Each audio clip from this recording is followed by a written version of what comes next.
Good evening and welcome. I'm Vincent McCory. This is Africa 54. Tonight we begin in Kenya, where the terrorist group Al-Shabaab and Islamic State continue to lure young Muslims. To fight back, a local organization has launched a de-radicalization program to train imams to work with the affected youth. Lenny Rovaga has our report. Jihad, as we have seen in this clip, does not... Ramadan Aula leads two radicalized young men through a session talking about counter-narratives. Aula is the program manager at BRAVE, short for Building Resilience Against Violent Extremism. The program has reached 2,000 young Kenyans, some of them sent here by court order, some who signed up on their own. Clerics and imams can sign up for a 4-day session where they learn how to counter the message of radicals. One of the program's ads has caught attention nationwide. In Somalia, terrorists are killing Muslims.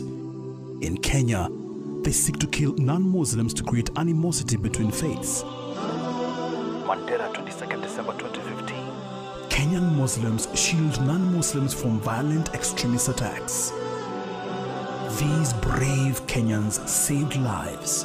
They protected their neighbors. Here in Pumwani, on the outskirts of Nairobi, is Riyadh Mosque.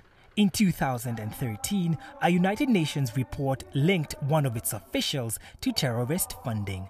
Imam Izzeddin Omar has been at the mosque for 5 years now. The BRAVE program trained him on how to detect and counter extremist leanings in his community. Before these youth accept to be de-radicalized, it takes time, and you have to go step by step. Then there are those who are deeply radicalized, and changing them back is quite hard, but by Allah's grace, we manage eventually. Abdul Mwangi is one of those youth. Mwangi attended sermons in other mosques where radical preachers called on people to embrace jihad or holy war.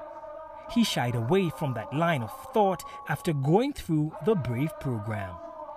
We were able to be told about the issue of the narratives.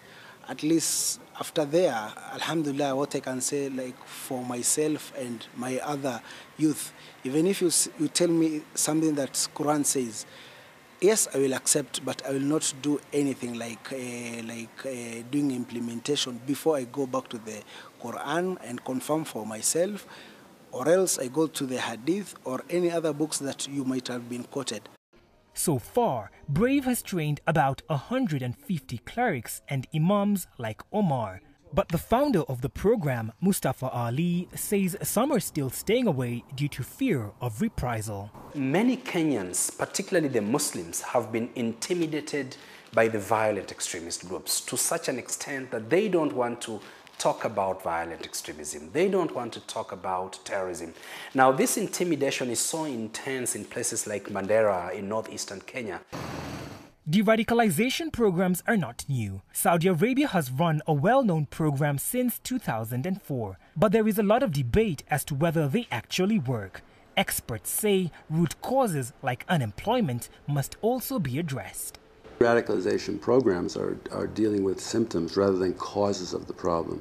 The real question is simply what causes people, youth particularly, to move from being alienated, marginalized and the like, to picking up weapons, in other words, becoming radicalized, to going off and to fight, to join terrorist groups or subversive groups, insurgent groups.